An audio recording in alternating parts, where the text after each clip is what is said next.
زرون شاہ کی شادی سے پہلے بڑی بیوی ونیزا نے فریہ کے 8 حروف پیدائشی جنم تاریخ نجی طور پر معلوم کیے تھے۔ اس وقت ماسٹر ماریو نے حساب لگایا تھا کہ فریہ کے ابتدائی سالوں میں مشکلات ہوگی، لیکن جب وہ ان سے گزر جائے گی تو وہ آسمانوں سے بھی بلند اڑے گی۔ ایسی قسمت بہت نایاب ہوتی ہے۔ ماسٹر ماریو کے کئی شاگرد بھی اس وقت موجود تھے اور سب بہت متاثر ہوئے تھے۔ اس دن کا واقعہ ماریو کے شاگردوں کے ذریعے دوبارہ یاد آیا، اور پھر آج جب اس شاگرد کے سسٹر نے فریہ کو ہاٹ سیٹ پر دیکھا تو اس نے بس یوں ہی بات کہہ دی، مگر کسی نے سوچا بھی نہیں تھا کہ لوگ اس بات کو لے کر پھیلانے لگیں گے۔ ہانیہ حیرت سے بولی، بس اپنی بھابھی سے ہی اس بارے میں پوچھ لیتی ہوں۔ یہ کہہ کر ہانیہ نے احسان کی طرف دیکھا جو خاموش رہا، لہٰذا اس نے فون اٹھایا، کال ملائی اور اسپیکر آن کر دیا۔ بھابھی، آپ نے کھانا کھا لیا؟ ابھی ختم کیا، کیا بات ہے؟ اوہ، دراصل آج فریہ کا معاملہ ہاٹ سرچ پر آ گیا تھا۔ کسی نے ان کی قسمت کے بارے میں کچھ کہا تھا۔ اب ان کی حیثیت غیر معمولی ہو چکی ہے، اس لیے میں نے فوراً یہ خبر ہٹوا دی۔ سیکرٹری نے چھان بین کی تو معلوم ہوا کہ بات کا ماخذ ماریو کا ایک شاگرد تھا۔ تو میں صرف تصدیق کرنا چاہتی ہوں کہ واقعی ایسا کچھ ہوا تھا۔ مسٹر ماریو کو تو چاہیے کہ اپنے کلائنٹس کے پرائیویسی کی حفاظت کریں، ونیزا نے کچھ تنقید کے انداز میں کہا، اور پھر مزید بتایا، یہ بات درست ہے۔ اس وقت میں چاہتی تھی کہ یہ معلوم کروں کہ فریہ اور زرون کے 8 حروف آپس میں میل کھاتے ہیں یا نہیں، اس لیے ماسٹر ماریو سے معلوم کروایا۔ جب اس کی باتیں یاد آتی ہیں تو لگتا ہے وہ بالکل درست تھا۔ ہانیہ حیران ہوئی، کیا کہا تھا اس نے؟ ماسٹر نے کہا تھا کہ فریہ کی قسمت پرانی سلطنتوں کی ملکہ یا شہزادی جیسی ہے۔ شروع میں نشیب و فراز ہوں گے، لیکن جو وقت گزرے گا اس کی عزت و مرتبہ بڑھتے جائیں گے۔ اس کی قسمت بہت باعزت ہے، لیکن اس کی زرون سے شادی کی مطابقت اتنی خاص نہیں ہے۔ زیادہ تر مسئلہ زرون کی خود اعتماد کی کمی کا تھا۔ اگر وہ دونوں شادی کے ابتدائی 3 سال بغیر گزار لیں تو بڑھاپے تک ساتھ رکھ سکتے تھے، لیکن اگر نہ گزار سکے تو پھر ان کا کوئی نصیب نہیں۔ ونیزا نے ایک سوس بڑی آ پڑی۔ اس وقت میں بھی دسبس کا شکار تھی، کیونکہ فریہ کی قسمت واقعی بہت اچھی تھی، لیکن اگر دونوں ایک دوسرے کے لیے موزوں نہ ہو تو زور زبردستی فائدہ نہیں دیتی۔ پھر ماسٹر نے یہ بھی کہا کہ زرون کی محبت کی راہ ہمیشہ دشوار رہے گی، چاہے اس کی بیوی کوئی بھی ہو۔ اگر کسی اور سے شادی کرتا تو امکانات اور بھی کم ہوتے۔ فریہ اس وقت حاملہ بھی تھی، تو ہم نے پوری کوشش کی کہ وہ دونوں شادی کر لیں۔ ہانیہ نے اچانک کہا، تبھی تم اتنی پوری امید تھی کہ فریہ اور زرون کی شادی ہو جائے؟ اور کیا، شادی کے بعد زرون کا کیریئر بہت اچھا چل پڑا، اور طلاق کے بعد ہی سب کچھ بگڑ گیا۔ فون بند ہونے کے بعد احسان نے ہانیہ سے کہا، فریہ تمہاری گود لی ہوئی بیٹی بن سکتی ہے۔ پہلے تو اسے پرنسس کہہ سکتے تھے، اب تو وہ فینکس کی تقدیر رکھتی ہے۔ فینکس ایک دیو مالائی پرندہ ہے جو اپنی موت کے بعد خود کو جلا دیتا ہے اور پھر اپنی ہی راکھ سے دوبارہ زندہ ہو جاتا ہے، مزید طاقت اور شان کے ساتھ۔ اس لیے فینکس کی علامت نئی زندگی، دوبارہ اٹھنا یا مشکل حالات کے بعد دوبارہ مضبوطی سے ابھرنا سمجھی جاتی ہے۔ ہانیہ نے سوچتے ہوئے سر ہلایا۔ ماسٹر ماریو آسٹریلیا میں خاصے مشہور ہیں۔ اگر انہوں نے ایسا کہا ہے تو مطلب فریہ کی قسمت واقعی غیر معمولی ہے۔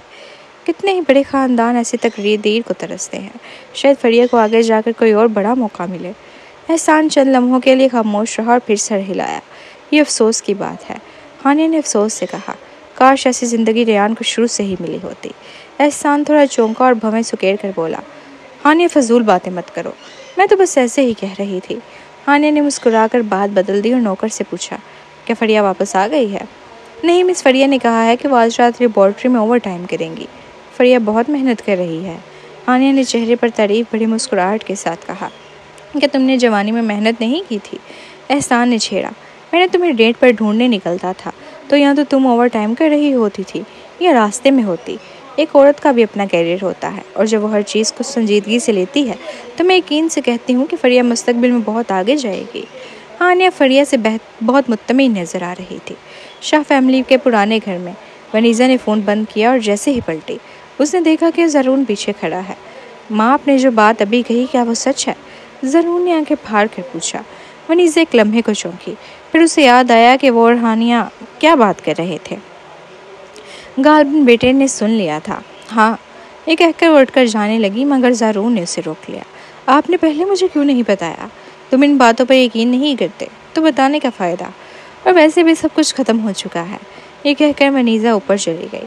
حالانکہ زرون نے حال ہی میں پرانا گھر آنا شروع کیا تھا، مگر ماں بیٹے کے تعلقات میں تلخی تھی اور ونیزا اب اس سے بات کرنے میں دلچسپی نہیں رکھتی تھی۔ اپنی صحت کے لیے اس نے سوچا کہ کم بولنا بہتر ہے۔ زرون کچھ دیر وہیں کھڑا گمسم کھڑا رہا۔ نہیں، وہ ان چیزوں پر یقین نہیں رکھتا، قسمت و تقدیر محض فریب ہے۔ لیکن پھر بھی یہ بات انٹرنیٹ پر کیسے پھیلی؟ زارون نے آنکھیں سکھیڑی اور ریان کو فون ملایا۔ فریہ کی قسمت سے متعلق جو بات انٹرنیٹ پر آئی وہ تم نے جان بوجھ کر پھیلائی ہے نا؟ زارون بھائی کیا آپ کہہ رہے ہیں؟ میں تو ابھی کام میں مصروف ہوں۔ زارون نے بدتمیزی سے بات کاٹ دی۔ اچھا ریان، میرے ساتھ فضول ڈرامے مت کرو۔ تمہیں لگتا ہے اگر فریہ کو فونکس جیسی قسمت مل جائے اور شوہر کو کامیاب بنانے والی بن جائے تو شاہ فیملی اسے قبول کر لے گی؟ خواب دیکھنا بند کرو۔ زارون بھائی میں واقعی یہاں بہت مصروف ہوں، میرے پاس آپ سے بحث کرنے کا وقت نہیں، میں فون بند کر رہا ہوں۔ ادھر سے فون بند ہوتے ہی زارون نے شرمندہ چہرے کے ساتھ اپنا فون سختی سے پکڑ لیا۔ اسے ریان کی سوچ کی کوئی پرواہ نہیں تھی۔ وہ کسی بھی قیمت پر فریہ کو ریان کے قریب نہیں آنے دے گا۔ ویسے بھی یہ تو صرف ایک مذاق تھا۔ آدھی رات کو جب زارون سونے ہی والا تھا اسے میرا کا واٹس ایپ پیغام موصول ہوا۔ زارون تم کب واپس آ رہے ہو؟ میں نے سب کچھ سوچ لیا ہے، میں چاہتی ہوں کہ ہم طلاق لے لیں۔ زارون کچھ لمحوں کے لیے حیران رہ گیا۔ اسے یقین ہی نہ آیا کہ میرا خود سے طلاق کی بات کرے گی۔ وہ حیران تھا اور کچھ دیر کے لیے دنگ رہ گیا۔ کیا یہ میرا کی سچائی ہے؟ یہ پیچھے ہٹ کر آگے بڑھنے کی چال؟ اگر یہ بات پہلے ہوتی تو وہ میرا کے بارے میں اتنا پیچیدہ نہ سوچتا، لیکن جب اسے میرا کے جانور پر ظلم کی ویڈیو سامنے آئی، میرا کی شخصیت اس کے دل میں گر چکی ہے۔ زارون نے کال ملائی اور میرا سے پوچھا، کیا تم نے جو کہا وہ سچ ہے؟ تم سے میں اب مزید دھوکہ نہیں کرنا چاہتی۔ میرا کی آواز ادھر سے بہت افسردہ تھی۔ زارون ہم بچپن میں ملے تھے، لیکن افسوس وقت کے ساتھ بہت کچھ بدل گیا، سب کچھ مختلف ہو گیا۔ میں تمہارے ذہن میں آسٹریلیا کی پہلی خوبصورت محبت تھی، لیکن مجھے نہیں معلوم کہ کب سے تم میری کال تک کا جواب دینا پسند نہیں کرتے، اور میں وہ سب باتیں یاد رکھتی ہوں جو تم نے اس دن کہی تھیں۔ ان دونوں جیسے ہی آنکھ بند کرتی ہوں وہ سب الفاظ میرے دماغ میں گونجنے لگتے ہیں۔ واقعی میں ایسا نہیں چاہتی، لیکن میں سمجھتی ہوں کہ اگر ہم دونوں ایسے ہی چلتے رہے تو تم مجھے اور زیادہ نفرت کرنے لگو گے۔ اس سے بہتر ہے کہ ہم طلاق لے لیں۔ میں چاہتی ہوں کہ جب تم کبھی مجھے یاد کرو تو اس یاد میں تھوڑی سی خوبصورتی ہو، نہ کہ نفرت اور کراہت۔ زارون کافی دیر تک خاموش رہا۔ اس سے کچھ سکون محسوس ہوا، لیکن ساتھ ہی کچھ پچھتاوا بھی ہوا۔ کیا اس دن نے زیادہ سخت الفاظ تو نہیں کہے تھے؟ میرا نے جانوروں پر ظلم جان بوجھ کر نہیں کیا۔ کیا وہ کسی گہرے صدمے سے گزر رہی تھی جس کی وجہ سے وہ انتہا پسندی پر اتر آئی؟ زارون اس کے ساتھ رہ کر بھی اس کی حالت کو نہ سمجھ پایا۔ وہ خود بھی اس کا ذمہ دار تھا، اور پھر اگر خود کو اس کی جگہ رکھے، ایک صحت مند انسان کا چہرہ خراب ہو جائے اور ہاتھ پاؤں میں بھی مسئلے ہوں تو کسی کا بھی مزاج بگڑ سکتا ہے۔ میرا مجھے معاف کر دو، اس دن میرا موڈ ٹھیک نہیں تھا۔ جو کچھ میں نے کہا وہ بہت جذباتی تھا، ان باتوں کا برا مت منانا۔ میں جانتی ہوں زارون، کوئی تمہیں مجھ سے بہتر نہیں جانتا، تم نرم دل کے مالک ہو۔ میں نے کبھی تمہیں الزام نہیں دیا، خود کو الزام دیا۔ میں خود کو ناکام سمجھتی ہوں کہ تمہارے لیے کچھ نہیں کر سکی، اور تمہیں کمپنی کے لیے بھاگتے دیکھتی ہوں، لیکن میں تمہاری کوئی مدد نہیں کر پا رہی۔ اس لیے میں نے سوچ لیا میں غلط تھی۔ مجھے تمہیں طلاق کے لیے مجبور نہیں کرنا چاہیے۔ جیسے ہی تم مجھ سے طلاق لوگے تمہارے والدین تمہیں معاف کر دیں گے اور شاید تمہاری تھوڑی مدد بھی کریں۔ تم اب اتنی مشقت نہیں اٹھاؤ گے۔ میرا نے گہرا سانس لیا اور افسردگی سے کہا، میں نے چھوڑ دیا ہے۔ میں چاہتی ہوں کہ میری محبت زارون سکون سے اور خوش رہے۔ میرا ایسا مت کہو۔ اسی لمحے زارون کا سارا غصہ ختم ہو چکا تھا اور اسے شرمندگی محسوس ہونے لگی۔ پھر طلاق کے بعد تمہارا کیا ارادہ ہے؟ میں علاج کے لیے بیرون ملک جانا چاہتی ہوں، امید ہے میری ٹانگیں ٹھیک ہو جائیں گی۔ ویسے بھی میری ذہنی حالت ایسی نہیں کہ یہاں رہوں۔ اگر سب کو یہاں میرے بارے میں پتہ چلے گا تو اس کا اثر تم پر پڑے گا۔ فکر مت کرو، اگر کوئی ہم سے طلاق کے بارے میں پوچھے گا تو میں سارا الزام اپنے سر لوں گی، تم پر کوئی انگلی نہیں اٹھائے گا۔ زارون نے کچھ دیر سوچا اور کہا، میرا تم ان سوالات کا جواب دینے کی ضرورت نہیں۔ اگر تم بیرون ملک جاؤ گی تو کوئی تمہیں نہیں پہچانے گا، ٹھیک ہے؟ لیکن تمہیں علاج کے لیے کافی پیسے خرچ کرنے پڑیں گے۔ میں تمہیں کافی رقم دوں گا تاکہ تمہاری زندگی اچھی گزرے۔ نہیں کہ تم پہلے ہی مالی پریشانی میں نہیں ہو۔ کوئی بات نہیں، میں تمہارا مقروض ہوں۔ فون بند کرنے کے بعد زارون نے خود کو کافی ہلکا محسوس کیا۔ اگرچہ وہ میرا کے لیے افسوس محسوس کرتا تھا، لیکن وہ واقعی اس شادی کو نبھانا نہیں چاہتا تھا۔ اس کے بعد وہ فریہ اور زاریہ کے پاس جانا چاہتا تھا، لیکن اسے معلوم تھا کہ طلاق یافتہ ہونے کی وجہ سے وہ اس کا اہل نہیں رہا۔ لیکن اس کے پاس واقعی اتنے پیسے نہیں تھے۔ اگلے دن صبح سویرے جیسمین اور جاسم کام پر چلے گئے۔ زارون نے ہارون کے پاس جا کر کہا، ابو مجھے آپ سے کچھ پیسے ادھار چاہیے۔ ناممکن، ہارون نے ہاتھ ہلایا اور پلٹ کر جانے لگے۔ زارون نے جلدی سے کہا، ابو مجھے 50 ملین چاہیے، میں نے میرا سے طلاق کی تجویز دی ہے، ہم کافی دنوں سے بات کر رہے تھے، اب جا کر وہ مان گئی ہے، لیکن شرط یہ ہے کہ میں اسے 80 ملین دوں۔ میں بھی طلاق لے چکا ہوں، کمپنی کے فنڈز محدود ہیں اور میرے پاس فی الحال اتنے پیسے نہیں ہیں۔ 80 ملین! ہارون نے غصے سے ہنستے ہوئے کہا۔ وہ اپنی حالت میں 80 ملین کے حقدار ہے۔ شادی کے وقت بھی تم نے اسے بہت کچھ دیا تھا۔ ابو بات یہ نہیں ہے، زارون نے کڑوی مسکراہٹ کے ساتھ کہا۔ اس نے آخرکار ہار مان لی اور میں واقعی پچھتا رہا ہوں۔ میں اب بس اس سے جان چھڑانا چاہتا ہوں اور مستقبل میں اس سے کوئی تعلق نہیں رکھنا چاہتا۔ تم ہی تھے جسے ایسی عورت سے شادی کرنی تھی۔ ہارون کو غصہ آ رہا تھا۔ ابو براہ کرم، میں اب صرف اسے چھٹکارا چاہتا ہوں۔ وعدہ کرتا ہوں یہ پہلا اور آخری موقع ہوگا جب میں آپ سے قرض مانگ رہا ہوں، اور اگر میرے پاس جو ریئل اسٹیٹ ہے وہ جلد فروخت ہو گئی تو مجھے آپ سے کچھ نہیں لینا پڑے گا۔ ہارون نے زارون کی طرف سردی نگاہوں سے دیکھا۔ کافی دیر تک سوچتے رہے، پھر آخرکار مان گئے۔ میں سیکرٹری کو کہتا ہوں کہ تمہیں 50 ملین دے دے، لیکن 2 دن میں مجھے تمہارا طلاق نامہ چاہیے۔ اگرچہ وہ زارون کو دیکھنا پسند نہیں کرتے تھے، لیکن آخر میں وہ ان کا بیٹا تھا۔ اگر وہ میرا سے طلاق لے لیتا تو ہارون کو ایسی عورت کو دوبارہ نہ دیکھنا پڑتا، اور ویسے بھی ہارون کو لگتا تھا کہ جتنا زیادہ زارون اور میرا ساتھ رہیں گے اتنا ہی میرا کا اثر زارون پر بڑھتا جائے گا۔ شکریہ ابو، زارون نے ہنستے ہوئے کہا۔ فکر نہ کریں، میں طلاق کے بعد ہی اسے رقم دوں گا۔ جب وہ شاہ ہاؤس سے نکلا تو زارون نے سکون کا سانس لیا۔ یقیناً میرا نے کبھی اس پر دباؤ نہیں ڈالا، یہ سب کچھ اس نے خود سے کیا۔ اس کے پاس واقعی اتنے پیسے نہیں تھے، اس لیے اسے ہارون سے قرض لینا پڑا۔ اگر وہ سچ بولتا تو اسے کبھی قرض نہ ملتا۔ اسے تسلیم تھا کہ اس نے اپنے والد کے ساتھ غلط کیا، لیکن یہ وہ تھا جو میرا کا قرض مقروض سمجھتا تھا۔ وہ چاہتا تھا کہ وہ طلاق کے بعد اچھی زندگی گزارے۔ دفتر واپس پہنچ کر زارون نے اپنے ذاتی وکیل کو بلایا اور طلاق کی تفصیلات بتائیں۔ جب طلاق ہو تو اس عورت کو 100 ملین دو، اور اس کے ساتھ 2000 مربع میٹر کا ولا اور ملک ایم میں 10 ملین مالیت کا ایک اپارٹمنٹ بھی۔ وکیل اس کی بات سن کر حیران رہ گیا۔ وہ اکثر زارون کے کیسز دیکھتا تھا اور جانتا تھا کہ اس وقت زارون کے فنڈز کتنے محدود ہیں۔ نہیں شاہ، اس وقت اوشر کارپوریشن کو اتنے فنڈز کی ضرورت ہے۔ میں فیصلہ کر چکا ہوں، وقت کے ساتھ چیزیں بدل جائیں گی۔ میں اپنے کچھ شیئر بیچ کر کچھ رقم واپس حاصل کر لوں گا جو میں نے سالوں میں انویسٹ کیے ہیں۔ زارون نے بھویں سکیڑ کر کہا۔ میں اس کا مقروض ہوں۔ وکیل حیرت سے خاموش ہو گیا۔ وہ سمجھ نہیں پایا کہ آخر زارون میرا کا مقروض کیسے ہو گیا۔ شادی کے وقت زارون نے میرا کو بہت کچھ دیا تھا، اور طلاق میں بھی 1 ارب نقد رقم، 1 ارب مالیت کے ولاس اور کوٹھیاں دے رہا تھا۔ یہ تمام جائیدادیں شہر کے بہترین علاقوں میں تھیں، اور مستقبل میں ان کی قیمت بہت زیادہ بڑھنے والی تھی۔ وہ میرا کے لیے بے حد فیاض تھا، لیکن اپنی سابقہ بیوی اور بچوں کے لیے انتہائی بے رحم۔ وکیل نے اپنی زندگی میں کئی بے پرواہ مردوں کے کیسز سنبھالے تھے، لیکن زارون جیسا الجھا ہوا آدمی کم ہی دیکھا تھا۔ لیکن کچھ باتیں ایسی تھیں جو وہ کہہ نہیں سکتا تھا۔ آخرکار وکیل اور زارون دوست نہیں تھے، صرف پیشہ ورانہ تعلق تھا۔ ویسے جو ولا ہم رہائش کے لیے استعمال کر رہے ہیں وہ بھی اس کے نام منتقل کر دینا، زارون نے مزید کہا۔ وکیل مکمل طور پر گم ہو گیا۔ Sorry family. جب صبرین نے اپنے ہاتھ میں زارون کے طلاق کے معاہدے کی کاپی دیکھی تو اپنی ہنسی روک نہ سکی۔ اس کی ہنسی میں بے حد طنز چھپا تھا۔ بیوی اگر غصہ ہے تو کھل کر ڈانٹ لو۔ میں نے سنا ہے زارون نے انکل سے 50 ملین قرض لیا ہے۔ شہزام نے بے بسی سے صبرین کو گلے لگا کر کہا۔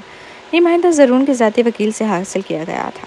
وکیلوں کا دائرہ کار چھوٹا ہوتا ہے، اور شہزام جیسے قانونی دنیا میں اونچی حیثیت والے شخص کے لیے ایسی معلومات حاصل کرنا آسان ہوتا ہے۔ سچ کہوں تو شہزام یہ معاہدہ دیکھ کر خود بھی کچھ بول نہ سکا۔ غصہ کیسا؟ صبرین نے ہنستے ہوئے کہا۔ مجھے تو لگتا ہے کہ آج زارون کا دماغ مکمل طور پر بند ہو گیا ہے۔ جتنا زیادہ وہ میرا کے لیے شرمندہ اور فیاض ہو رہا ہے اتنا ہی مزیدار ہوگا جب سب کے سامنے آئے گا۔ تم یہ سب کب ظاہر کرو گی؟ شہزام نے تجسس سے پوچھا۔ وہ لوگ کل طلاق لینے کا ارادہ رکھتے ہیں۔ میں نے اصل میں ان کی طلاق سے 1 دن پہلے سب کچھ سامنے لانے کا منصوبہ بنایا تھا، صبرین نے عجیب انداز میں مسکرا کر کہا۔ لیکن اب یہ معاہدہ دیکھنے کے بعد میں نے فیصلہ کیا ہے کہ طلاق کے بعد سب کچھ ظاہر کیا جائے، شہزام نے فکر مند ہو کر کہا۔ لیکن طلاق کے بعد تو سب پیسہ میرا کو مل جائے گا۔ تمہیں یاد ہے جب تم نے میرا کے ساتھ منگنی توڑی تھی؟ صبرین نے اسے آدھی مسکراہٹ کے ساتھ دیکھا۔ بات نکلی تو تم اور زارون واقعی اچھے دوست ہو، تم دونوں ایک جیسا ہی کام کیا۔ شہزام نے شرمندگی سے اپنی پیشانی پر ہاتھ رکھا اور بولا۔ وہ میرے ماضی کا سیاہ پاب تھا، صبرین نے خوش ہو کر کہا۔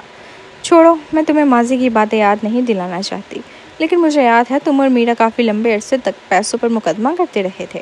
سچ کہوں تو 2 لوگ جو شادی کرنے والے تھے وہ پیسوں کے لیے ایک دوسرے کا چہرہ چیر پھاڑ رہے تھے۔ یہ نظارہ واقعی لاجواب تھا۔ شہزام، وہ کیا کہتا؟ اس عورت کی تو واقعی بہت چلاک تھی۔ جو وہ خاموش رہا تو صبرین نے نرمی سے اس کے پیجامہ کی بیلٹ کو سیدھا کیا اور پوچھا، شہزام، کیا میں غلط کہہ رہی ہوں؟ نہیں، بالکل درست کہہ رہی ہو، شہزام نے ٹھٹھائی سے جواب دیا۔ میرا اور میں اس وقت کیس لڑ رہے تھے اور زارون مسلسل میرا کی مدد کر رہا تھا۔ بار بار مجھے سمجھا رہا تھا کہ میں پیسے چھوڑ دوں، تو مجھے بے حد خوشی ہوگی جب وہ خود وہی دن دیکھے جو میں نے دیکھے۔ یہ کہتے ہوئے اس نے سکون کا سانس لیا۔ اس تعاون پر صبرین نے مطمئن انداز میں اپنے ہونٹ تھوڑے سے اٹھائے۔ تم زارون سے بہت خوش قسمت ہو، وہ جو غصہ دیکھے گا وہ تم سے 1000 گنا زیادہ ہوگا۔ رہی بات میرا کی، وہ چاہے جتنا بھی پیسہ مانگے، یہ دیکھنا ہے کہ آیا وہ یہ رقم لے کر آسٹریلیا سے نکل بھی پاتی ہے یا نہیں۔